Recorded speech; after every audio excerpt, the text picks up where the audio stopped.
আপনার আগামী মানে গত 10 বছর আগে আপনাদের পাড়ায় কজন মানুষ নামাজ পড়েছে আর কজন মানুষ কোরআন পড়া জানতো, আর 10 বছর পরে আপনি ফিরিয়ে দেখুন তো কয়টা মানুষ কোরআন পড়তে জানে আর কয়টা মানুষ নামাজি হয়েছে। আপনি যখন ধর্মের কথা আসে আপনি বাপ দাদার দোহাই দিয়ে কাটিয়ে দিতে চান। শুনুন, আপনি আমাকে বোঝাতে পারবেন, আল্লাহকে বোঝাতে পারবেন না। ওয়ালা তুবতিলু আমালাকুম, নিজের আমলগুলো নষ্ট করে দিয়েন না। মহান আল্লাহ বলেন, নবী সাল্লাল্লাহু আলাইহি ওয়াসাল্লামকে জানিয়ে দিয়েছেন, নবী গো, যদি কেউ আল্লাহকে ভালোবাসতে চাই, যদি কেউ আল্লাহর নৈকট্য লাভ করতে চাই, তাহলে আপনার অনুসরণ করুক। আল্লাহ পাক রব্বুল আলামিন তিনি সূরা আল ইমরানের 31 নম্বর আয়াতে বলেন, কুল ইন কুনতুম তুহিব্বুনাল্লাহ ফাত্তাবিউনি ইউহিব্বুকুমুল্লাহ ওয়া ইয়াগফির লাকুম যুনুবাকুম ওয়াল্লাহু গফুরুর রহিম।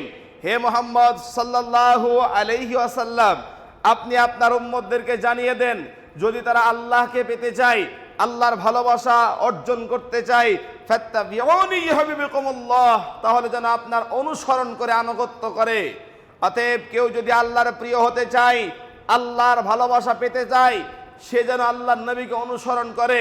আল্লাহ তাআলা এই সম্পর্কে সূরা আনফালের 1 নম্বর আয়াতে বলেন, আতিউল্লাহ ওয়া আতিউর রাসূল, আমার নবী যেটা দিয়েছে ওইটা গ্রহণ করো, আর আমার নবী যেটা ছাড়তে বলেছে ওইটা তোমরা ছেড়ে দাও। এই সম্পর্কে মহান আল্লাহ তাআলা সূরা হাশরের 7 নম্বর আয়াতে বলেন, ওয়ামা তাকুমুর রাসূলু ফাখুযুহু, আমার নবী যেটা দিয়েছে ওইটা তোমরা গ্রহণ করো, আর আমার নবী যেটা নিষেধ করেছে ওইখান থেকে তোমরা ফিরে আসো। আল্লাহ পাক এই সম্পর্কে তিনি বলেন সূরা মায়েদার 59 নম্বর আয়াতে, আল্লাহ বলেন, ইয়া আইয়ুহাল্লাযিনা আমানু, হে ঈমানদারেরা, আতিউল্লাহ, আল্লাহকে মানো, ওয়া আতিউর রাসূল, এবং তোমরা আল্লাহর নবীকে মানো, ওয়া উলিল আমরি মিনকুম, এবং তোমাদের নেতা যারা আছে ওদেরকে মান্য করে চলো। আল্লাহ পাক রব্বুল আলামিন এই সম্পর্কে বলেন, আল্লাহ রাসূল সাল্লাল্লাহু আলাইহি ওয়াসাল্লামকে সতর্ক বার্তা জানিয়ে দিয়েছেন। আল্লাহ পাক রব্বুল আলামিন 47 নম্বর সূরা মুহাম্মদ আয়াত নম্বর 33 আল্লাহ তাআলা বলেন, ইয়া আইয়ুহাল্লাযিনা আমানু, হে ঈমানদারেরা, আতিউল্লাহ আতিউর রাসূল, তোমরা আল্লাহকে মানো এবং রাসূলকে তোমরা মেনে চলো। আল্লাহকে মানার পরে পরে তোমরা রাসূলের আনুগত্য করো। তারপর আল্লাহ বলেন, ওয়ালা তুবতিলু আমালাকুম, এবং তোমাদের আমলগুলোকে নষ্ট করে দিও না, আমলগুলোকে বাতিল করে দিও না। এইখান থেকে আপনাকে হাদিসের ব্যাখ্যা বোঝায়, আয়াতের ব্যাখ্যা আপনাকে বোঝাই। আল্লাহ পাক বলেন, ওয়ালা তুবতিলু আমালাকুম, যে তোমরা নিজের আমলগুলোকে বাতিল করে দিও না, আমলগুলোকে নষ্ট করে দিও না। কিছু কিছু কাজ আছে যে কাজগুলা করলে আমল নষ্ট হয়ে যায়, ঈমান চলে যায়, অতএব ওই ব্যক্তি জান্নাত নসিব হবে না পরকালে। তার ভিতরে কয়েকটা কথা আপনাকে বলছিলাম। অনুসরণ কাকে করতে হবে? আমরা যদি আল্লাহকে পেতে চাই, আল্লাহকে যদি আমরা এক স্রষ্টা হিসাবে পেতে চাই, তাহলে একমাত্র লা ইলাহা ইল্লাল্লাহ, আল্লাহ ছাড়া কোনো সত্য ইলাহা নেই, এইটা বিশ্বাস করার পরে ও আন্না মুহাম্মাদান আবদুহু ওয়া রাসূলুহু, এবং নবীজিকে মেনে চলতে হবে। এটার নাম ঈমান, এটার নাম হলো ঈমান। আল্লাহর নবী সাল্লাল্লাহু আলাইহি ওয়াসাল্লাম হাদিসের ভিতরে বয়ান করে তিনি বলেন, কুল্লু উম্মতি ইয়াদখুলুনাল জান্নাহ, নবী বলেন আমার আশা আমার প্রতিটা উম্মাত জান্নাতে যাবে। নবী বলেন আমার আশা আমার প্রতিটা উম্মাত জান্নাতে যাবে। আল্লাহর নবী তারপরে বলেন যে তবে তারা ব্যতীত তারা কারা? সাহাবারা জিজ্ঞেস করলো, কিলা ইয়া রাসূলুল্লাহ, কারা জান্নাতে যাবে না? নবী বললেন, যে ব্যক্তি আমাকে মানবে, মান আতানি দাখালাল জান্নাহ, যারা আমাকে আনুগত্য করে চলবে, আমি রাসূলুল্লাহকে যারা মেনে চলবে এরা যাবে জান্নাতে। আর মান আতানি, যারা আমাকে মানবে ওরা জান্নাতে যাবে, আর যারা আমাকে মানবে না ওরা হচ্ছে জাহান্নামে যাবে। অতএব আল্লাহর নবী সাল্লাল্লাহু আলাইহি ওয়াসাল্লামকে মানার নাম অনুসরণ বা আনুগত্য। মুহাম্মদ সাল্লাল্লাহু আলাইহি ওয়াসাল্লামকে বাদ দিয়ে কোনো পীরের আনুগত্য চলবে না, কোনো নেতার আনুগত্য চলবে না, কোনো পার্টির আনুগত্য চলবে না। মুহাম্মদকে যদি কেউ বাদ দিয়ে অন্য কারোর আনুগত্য করে, নবীকে বাদ দিয়ে যদি কোনো মানুষের আনুগত্য করে, ওয়াল্লাহি আল্লাহর কসম, আল্লাহি আল্লাহর কসম, আল্লাহ তাআলা বলছেন ওয়া উলিল আমরি মিনকুম, তোমার আমির যারা আছে, নেতা আছে, ওদেরকে মানো। এই আয়াতের ব্যাখ্যা এটা নয় যে আপনার নেতা, আপনার যারা দায়িত্বশীল আছে ওই ব্যক্তি যা বলবে তা মেনে নিলে হবে না। নেতা যতক্ষণ কোরআন এবং হাদিসের উপরে আপনাকে অনুগত্য করতে বলবে, কোরআন এবং হাদিসের উপরে আপনাকে চলতে হবে। নেতা যদি কোরআন এবং হাদিসের বিরোধিতা করে ওই নেতাকে মানা যাবে না। অতএব আপনাকে একটু যাচাই বাছাই করতে হবে। আল্লাহকে পেতে গেলে আল্লাহ নবীকে অনুসরণ করা লাগবে। আল্লাহকে পেতে গেলে নবীর আনুগত্য করা লাগবে। নবীজির আনুগত্য ছাড়া জান্নাত নসিব হবে না। আল্লাহর নবীর অনুসরণ ছাড়া জান্নাত যেতে পারবে না। ওর জন্য আল্লাহ রাসূল হাদিসের ভিতরে বলেন, মান তাশাব্বাহা বিকওমিন ফাহুয়া মিনহুম, যে যাকে অনুসরণ করে চলবে তার সাথে তার কিয়ামতের ময়দানে, কাল হাসরের ময়দান তার সাথেই হবে। বলছিলাম সম্মানিত মুসল্লিবৃন্দগণ, কয়েকটা আলোচনা করব, কিছুক্ষণ খুতবার ভিতরে কথা বলবো, খুব গুরুত্বপূর্ণ তথ্যবল কথা বলছি, মাথায় কানে রেখে দিবেন। যে আজকে মনে করছেন যে আলোচনা শুনছি, এটা আলোচনা শুনছি বলে ছেড়ে দিবেন না, এটা আমলের নিয়াতে শুনবেন। আপনাকে আমি এই পর্যন্ত যেটা বুঝাতে চাইলাম, যদি কেউ আল্লাহকে পেতে চায়, যদি কেউ আল্লাহর ভালোবাসা পেতে চায়, ওই ব্যক্তি জানে এক কথায় আল্লাহ যে গালা দিয়েছে, তার নবীকে যা বলেছে, নবী এবং আল্লাহ এই দুইটা বাদ দিয়ে কোনো মানুষের তরিকা চলবে না। অতএব আল্লাহর ভালোবাসা, তারপরে অর্থ মানে তারপরে আল্লাহর ভালোবাসা আমরা পেতে পারি। অতএব সম্মানিত মুসল্লি বৃন্দগণ, এটাই আপনাকে আমি বুঝাতে চাইলাম যে আল্লাহর প্রিয় বান্দা হতে গেলে নবীর অনুসরণ করা লাগবে, আল্লাহ নবীর অনুসরণ করা লাগবে। এবার মুহাম্মদ সাল্লাল্লাহু আলাইহি ওয়াসাল্লামের অনুসরণ করব আমরা কি করে? এই সম্পর্কে হাদিসের ভিতরে আল্লাহ নবী সাল্লাল্লাহু আলাইহি ওয়াসাল্লাম বলেন, নবী বলেন, যে ব্যক্তি উঠা খাওয়া বসা সমস্ত কিছু হবে নবীজির তরিকা অনুযায়ী, আল্লাহর নবীর তরিকা অনুযায়ী প্রতিটা কাজ কর্ম হবে। আল্লাহর নবী যেভাবে বলেছে, আল্লাহর নবী যেখানে যেভাবে করতে বলেছে, সেখানে সেভাবে, সেই স্থানে যেখানে যেরকম করে বলেছে, ওইটার নাম অনুসরণ, ওইটার নাম আনুগত্য। আপনাকে হাদিসের ভিতরে যে নিয়ে যায়, সাহাবারা কি করে তারা অনুসরণ করেছে, আল্লাহ রসুলকে তারা কি করে আনুগত্য করেছে, একটা আপনাকে হাদিস দিলে বুঝতে পারবেন। আল্লাহ নবী সাল্লাল্লাহু আলাইহি ওয়াসাল্লাম যখন মদিনা চলে গেলেন, মক্কা ছেড়ে যখন আল্লাহ রসুল মদিনায় পৌঁছে গেলেন, মদিনাতে যে একটা মসজিদ তৈরি করলেন সর্বপ্রথম, যার নাম ছিল মসজিদে কুবা। মসজিদে কুবাটা যখন তৈরি করলেন, তারপরে পরে আল্লাহ নবী সাল্লাল্লাহু আলাইহি ওয়াসাল্লাম ওই মসজিদের দিকে, কাবা বাইতুল্লাহর দিকে মুখ না করে তখন আল্লাহ পাক আদেশ করেছিল যে আপনি বাইতুল মুকাদ্দাসের দিকে নামাজ আদায় করেছে।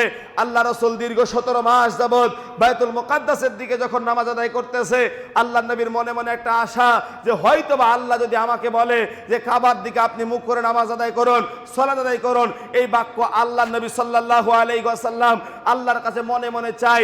ইতিমধ্যে হঠাৎ করে আল্লাহ নবী সাল্লাল্লাহু আলাইহি ওয়াসাল্লাম মসজিদের ভিতরে নামাজ আদায় করতেছে।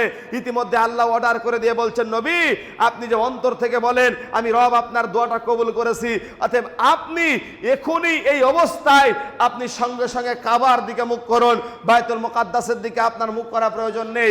কাবার দিকে মুখ করে নামাজ আদায় করেছে। নবীর পেছনে একজন সাহাবা নামাজ আদায় করে কিছু দূর যেতে না যেতে হঠাৎ করে একটা জায়গায় পৌঁছে দেখছে কিছু সংখ্যক সাহাবারা নামাজ পড়ছে যে কাবার দিকে মুখ করে, কিছু সংখ্যক সাহাবা নামাজ পড়ছে বাইতুল মুকাদ্দাসে মুখ করে। সঙ্গে সঙ্গে ওই সাহাবা তখন বলছে যে আল্লাহর কসম আমি নবীজির পেছনে নামাজ আদায় করে আসলাম কাবার দিকে মুখ করে।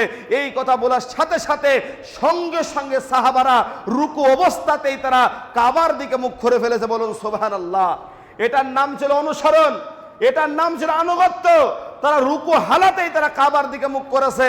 আল্লাহ নবীকে যখন অর্ডার দিয়েছিল, এখন আপনারা মদিনায় গেলে দেখতে পাবেন যে মসজিদের নাম হলো কিবলাতাইন, মানে কেবলা পরিবর্তন করা। বলুন তো এইটা ছিল সাহাবায়ে কেরামের আদর্শ অনুসরণ। আপনাকে আমি বলতে চাই মুরব্বী সাহেব, আপনি নামাজ আদায় করেন 40 বছর ধরে, আপনি সিয়াম পালন করেন, কিন্তু আপনি কোন তরিকায় করলেন একটু আপনি ভাবলেন না। পড়ে আছেন বাপ দাদা খেলিয়ে, আমার বাপ দাদা যা করেছে তাই করব। এইটা ছিল মক্কার কাফের মুশরিকদের কথা। কোরআন খুলে আপনি দেখতে পাবেন, কোরআন তার প্রমাণ করে দিয়েছে। আল্লাহর নবী যখন বাইতুল্লাহর সামনে যে বলছেন কুল লা ইলাহা ইল্লাল্লাহ তুফলিহুন, হে আমার মক্কাবাসী তোমরা লা ইলাহা ইল্লাল্লাহ পড়ো, তোমরা জান্নাত চলে যাবা, তোমরা লা ইলাহা ইল্লাল্লাহ পড়ো নাজাত পেয়ে যাবা। এই কথা বলার সাথে সাথে মক্কার লোকেরা তখন বলে উঠলো, মুহাম্মদ তুমি তো মাজনুন হয়ে গেছো, তুমি পাগল হয়ে গেছো। বলে কেন? বলে আমার বাপ দাদা 14 পুরুষ এক আল্লাহকে মানার পরে পরে লাত মানাত হুজ্জাত এই সমস্ত মূর্তির পূজা করেছে, অতএব তুমি এখন এক আল্লাহকে মানতে বলো, এটা আমরা মানতে পারবো না, আমার বাপ দাদা যেটা করেছে সেটাই করব। এটা কার কথা ছিল? মক্কার মুশরিকদের কথা আল্লাহ কোরআনে কোট করে বলেছে যে তুমি তালাশ করে দেখো, তারা বাপ দাদা কিছুই জানতো না, তারা কিছুই বুঝতো না। আসলে কিন্তু হাকিকাতে এটাই তাই। আপনাকে যদি আমি একটু করে যাচাই বাছাই করি, আচ্ছা বলুন তো, আপনার আগামী মানে গত 10 বছর আগে আপনাদের পাড়ায় কজন মানুষ নামাজ পড়েছে আর কজন মানুষ কোরআন পড়া জানতো? আর 10 বছর পরে আপনি ফিরিয়ে দেখুন তো কয়টা মানুষ কোরআন পড়তে জানে আর কয়টা মানুষ নামাজি হয়েছে। আপনি যখন ধর্মের কথা আসে আপনি বাপ দাদার দোহাই দিয়ে কাটিয়ে দিতে চান। শুনুন, আপনি আমাকে বোঝাতে পারবেন, আল্লাহকে বোঝাতে পারবেন না। ওয়ালা তুবতিলু আমালাকুম, নিজের আমলগুলো নষ্ট করে দিয়েন না। অনুসরণ করতে হবে একমাত্র মুহাম্মদ সাল্লাল্লাহু আলাইহি ওয়াসাল্লাম। মুহাম্মদ সাল্লাল্লাহু আলাইহি ওয়াসাল্লামের অনুসরণ ছাড়া জান্নাত মিলবে না। আর জান্নাত পেতে গেলে আল্লাহর নবীর অনুসরণ করে চলতে হবে। অতএব এইটাই আপনাকে আমি বুঝাবো যে মুহাম্মদ সাল্লাল্লাহু আলাইহি ওয়াসাল্লাম আনুগত্যে আছে জান্নাত। এইবার আপনাকে বাস্তবায়নের সাথে কয়েকটা কথা বলতে চাই। আমাদের দেশে আরেকটা প্রচলিত কথা আছে, আগেকার মানুষ কি ভুল করেছে, আগেকার বাপদাদা কি ভুল করেছে যে অমুক জিনিস আমাদের সমাজে ছিল, এখন বলতেছে নাই। আপনাকে আমি ছোট্ট একটা যুক্তি দিয়ে আমি বোঝাতে চাই যে আপনি একবার ভেবে দেখুন তো, আপনার জীবনটা, আপনি শিক্ষিত মানুষ, আপনি শিক্ষিত সমাজের লোক। আপনাকে একটা ছোট্ট করে কথা বলি, কিছুদিন আগে আমাদের একটা প্রোগ্রাম ছিল সুন্দরবন, গেলাম, যাওয়ার পর সুন্দরবনে যেয়ে দেখছি অনেক গাছ আছে। আমি জিজ্ঞেস করছি, ভাই গাছগুলা কিসের বৃক্ষ, এত সুন্দর গাছ? তখন একজন ব্যক্তি বলছে এই গাছগুলোর ম্যানগ্রোভ গাছ। আমি বলছি জীবনে প্রথম দেখলাম, গাছের বয়স কত হবে? বলছে গাছের বয়স প্রায় 100-200 বছর পার হয়ে যাবে একটা গাছের বয়স। তা আমি বলছি হায় রে, আমি প্রথম দেখলাম, ওর জন্য আমার কাছে নতুন মনে হয়। দেখবেন এখানে যুক্তি বলছি, আচ্ছা আমি গাছটাকে প্রথম দেখেছি, এর জন্য কি গাছটা প্রথম জন্ম হয়েছে, না আমি প্রথম দেখলাম বলে আমার কাছে প্রথম মনে হচ্ছে? বলুন, আমি প্রথম দেখেছি ওর জন্য আমার কাছে প্রথম তাই মনে হচ্ছে, কিন্তু হাকিকাতে এটা প্রথম নয়। আমি দেখেছি প্রথম, ওর জন্য আমার কাছে প্রথম মনে হয়। আপনি বলতে চাইছেন যে হাদিসে সবই নতুন নতুন নতুন নতুন, দুনিয়াতে আইন আসতে? ভাই নতুন আইন কিচ্ছু আলেম ওলামায় আসে না। শরীয়তে, কোরআনে, হাদিসে ওটাই পড়ে আছে, ওইটাই 1450 বছর আগে পড়ে আছে। কেউ লড়ে না, কেউ দেখে না। যখনই আপনাদের সামনে আমি বলতে চাই, তখনই কিছু লোক বলে যে এই যে মৌলবীরা নতুন নতুন আইন নিয়ে আসছে। আসলে কিন্তু নতুন নতুন আইন আমরা আসিনি ভাই, ওই রকম আপনার ম্যানগ্রোভ গাছের মতন। আপনি নতুন শুনছেন, ওর জন্য মনে হচ্ছে নতুন জিনিস। আপনাকে যদি বলে আপনি সূরা ফাতিহা বলুন তো, আপনি পড়তে পারবেন না সঠিক করে। এবার আপনার যদি বলে ভাই এখানে ভুল হয়েছে, আপনি কি বলবেন? নতুন কথা বলছে। আসলে আপনি জানেন না। শুনুন, যেটা আপনি জানেন না ওটা জবান বন্ধ করে স্বীকার করে নেবেন। যদি জানেন ওটার সঙ্গে ওটা আলাদা বিষয়। না জেনে অযথা তর্ক লিপ্ত হবেন না। আর আল্লাহ পাক তিনি ওই তর্কের ভিতর থেকে দূরে থাকতে বলেছে। ওর জন্য প্রতিটা মানুষকে একটা উপদেশ দিব। আল্লাহ বলেছেন সূরা ফুরকানের 63 নম্বর আয়াতে, আল্লাহ বলেন যখন তোমার সামনে কোনো মূর্খ উপস্থিত হয়, যখন তোমার সামনে তর্কে লিপ্ত হতে চায়, তুমি তখন সঙ্গে সঙ্গে তাকে সালাম দিয়ে চলে আসো। ওয়াইদা খাতাবাহুমুল জাহিলুনা ক্বালু সালামা, তাকে সালাম দিয়ে চলে আসো। তার ভিতরে তার সঙ্গে যদি তর্কে লিপ্ত হতে যেও না। অতএব কেউ কারোর সাথে তর্ক করবেন না। এই তর্কটাই সমাজকে নষ্টের মূল কারণ। এ জানে না কিছু, এ শরীয়তের দন্ডিশটাও বোঝে না, আর তর্ক নিয়ে পড়ে আছে। অতএব তর্ক থেকে আপনাকে আমাকে বিরত থাকতে হবে। বলছিলাম অনুসরণ বা আনুগত্য। মুহাম্মদ সাল্লাল্লাহু আলাইহি ওয়াসাল্লামকে মানলেই জান্নাতে যাবে, মুহাম্মদ সাল্লাল্লাহু আলাইহি ওয়াসাল্লামকে মেনে চললেই জান্নাতে যাবে। আল্লাহ নবী সাল্লাল্লাহু আলাইহি ওয়াসাল্লামকে যদি কেউ না মানে, আল্লাহ নবী বললেন মান আমিলা আমানান লাইসা আলাইহিম আমরুনা ফাহুয়া রাদ, যে ব্যক্তি এমন আমল করবে যেটা আমার শরীয়তে নাই, সেটা কখনো গ্রহণযোগ্য হবে না। গ্রহণযোগ্য হবে না মানে আল্লাহ নবী প্রতি জুমার খুতবাতে মিম্বারের উপরে দাঁড়িয়ে বলতেন কুল্লু বেদাতিন দলালা ওয়া কুল্লু দলালাতিন ফিন্নার, প্রতিটা বেদাত হলো গুমরাহি আর প্রতিটা গুমরাহির স্থান হলো জাহান্নাম।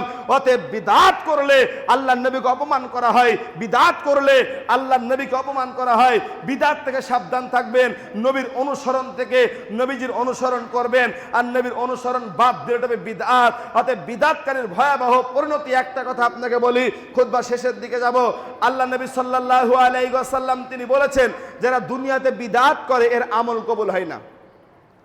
দুনিয়াতে বিদআত করে ওর আমল কবুল হয় না। বিদআত কোনগুলা? যেগুলা শরীয়তের নামে নেকির আশায়। নেকির আশায় আপনারা বুঝেন, উদাহরণ আপনাকে দিই। আচ্ছা, ঘড়ি কিন্তু হিন্দুরাও পড়ে, মুসলমানেরাও পড়ে। কোনো কেউ ভাবে যে ঘড়ি পড়লে 10টা নেকি হবে, এই নিয়েতে কেউ পড়ে নাকি? এই নিয়েতে কিন্তু ঘড়ি কেউ ব্যবহার করে না। যদি কেউ বলে যে ঘড়ি পড়লে 10টা নেকি হবে, ওই ব্যক্তি বিদআত করলো। কারণ আল্লাহ নবী বলেছেন যেটা শরীয়ত হিসাবে মানে হলো যেটা যে ব্যক্তি এমন আমল করবে নেকির আশায় এমন আমল করবে যেটা কোনো দলিল নাই, ওটাকেই বাংলাতে বিদআত বলা হয়। নেকির আশায় মানে, উদাহরণ আপনাকে দিই, ধরুন আমি আপনাকে বলতে চাইছি ঈদে মিলাদুন নবী, ইয়া নবী সালাম আলাইকা আমি পড়বো, নবীকে সালাম দিব দাঁড়িয়ে দাঁড়িয়ে, বলুন তো এটা কি শরীয়তে আছে? এটা শরীয়তে নাই। আপনি নেকির উদ্দেশ্যে নবীর মহব্বতে দাঁড়িয়ে গেলেন, এটাকে বিদআত বলা হয়। তো আপনাকে একটা উদাহরণ দিলাম, এবার সমাজে কত বিদআত ঘুরে বেড়াচ্ছে আপনি বুঝতে পারবেন। বেদাত করলে কি ক্ষতি হবে? বেদাত করলে একটা ক্ষতি হবে, সেই ক্ষতিটা আপনাকে একটা ছোট্ট করে বোঝাই। আল্লাহ নবী সাল্লাল্লাহু আলাইহি ওয়াসাল্লাম বলেছেন যে বিদআত এমন একটা ভয়াবহ জিনিস, পরিস্থিতি, সেটা হলো যে আল্লাহ পাক রব্বুল আলামিন তার নবীকে বলেন, নবী আপনি আপনার উম্মতদেরকে জানিয়ে দেন কি, ইন্না আতাইনাকাল কাউসার ফাসাল্লি লিরাব্বিকা ওয়ানহার ইন্না শানিয়াকা হুয়াল আবতার। হে মুহাম্মদ সাল্লাল্লাহু আলাইহি ওয়াসাল্লাম, আপনাকে আমি আল্লাহ কাউসার দান করেছি। আল্লাহ কাউসার দেওয়ার পর বললেন এই কাউসার কি জিনিস? আল্লাহ নবী বলেন এই হাউজে কাউসার এমন একটা জিনিস যে কিয়ামতের ময়দানে মানুষকে যদি এক পেয়ালা পান করে দেওয়া হয়, তার গোটা হাসরের ময়দানে যে তাপ থাকবে, এই তাপ তার মাথায় লাগবে না, তারা এই তাপ তাকে স্পর্শ করবে না, এর নাম হাউজে কাউসার। আল্লাহ নবী বলেন কিয়ামতের ময়দানে বিবরণ দিতে যে আল্লাহ রাসূল বলেছেন, কোরআন তার প্রমাণ করে বলেছে, ইয়াউমা ইয়াফিরুল মারউ মিন আখি ওয়া উম্মিহি ওয়া আবি ওয়া সাহিবাতিহি ওয়া বানি। ওই দিন তার মা তার সন্তানকে ছেড়ে দিবে, তার বাপ তার সন্তানকে পরিচয় দিবে না, তার স্ত্রী তার স্বামীকে পরিচয় দিবে না। ইয়াসআলু হামিমুন হামিমা, কেউ কারো পরিচয় দিবে না। নাম কিয়ামতের ময়দান। মা তার সন্তানকে পরিচয় দিবে না মানে একজন মা তার সন্তানকে কত মহব্বত করে। একটা বাড়িতে বিল্ডিং আগুন ধরে গেছে, মায়ের কোলে ছিল 1 মাসের সন্তান, মা তার সন্তানটাকে জ্বালানা দিয়ে বাহির করে দিয়ে মা পুড়েছে, তারপরে সন্তান তার হাত থেকে পড়েছে, এর নাম মা। আপনি মা কি জানেন 2000 বন্যার সময়তে গোটা সমস্ত জায়গা ডুবে গেছে, মা তার সন্তানকে নান্দার উপরে নিয়ে তখন মা সাঁতার দিয়েছে, মা ডুবেছে, তারপরে সন্তান ডুবেছে, এটার নাম হলো মা। কোরআন বলেছে ওই দিন তার মা তার সন্তানকে ভুলে যাবে, কেউ কারো পরিচয় থাকবে না। ইয়াসআলু হামিমুন হামিমা, কেউ কারো পরিচয় যখন থাকবে না। ইতিমধ্যে আল্লাহর নবী বলেন ওই সময়তে আমার আল্লাহ আমাকে এত বড় মর্যাদা দিয়েছে, ওয়া রাফা'না লাকা যিকরাক, আমার ইজ্জত আমার রব বাড়িয়ে দিয়েছে। আমার আল্লাহ বলবেন মুহাম্মদ আপনাকে আমি ওয়াদা দিয়েছিলাম হাউজে কাউসার আপনি পান করাবেন আপনার উম্মতদেরকে। আল্লাহর নবী হাউজে কাউসারের পাশে আসবে, আসার পর বলবে কই আমার উম্মতগণ তোমরা আমার সামনে আসো, উপস্থিত হও, আজকে আমি মুহাম্মদ সাল্লাল্লাহু আলাইহি ওয়াসাল্লাম তোমাদেরকে হাউজে কাউসার পান করাবো। হাউজে কাউসার কে পাবে? আল্লাহর নবী প্রতিটা উম্মতকে এক গ্লাস করে যখন পান করাবে, কিছু লোক আল্লাহর নবীর সামনে যাবে, যাওয়ার পর বলবে আল্লাহর নবী আপনি আমাদেরকেও হাউজে কাউসার দেন। আল্লাহ রসুল বলবেন যে না, তোমরা হাউজে কাউসার পাবে না। ফেরেশতা যখন বলবে আল্লাহর নবী হাউজে কাউসার তাহলে আপনি আমাদেরকে দিচ্ছেন না কেন?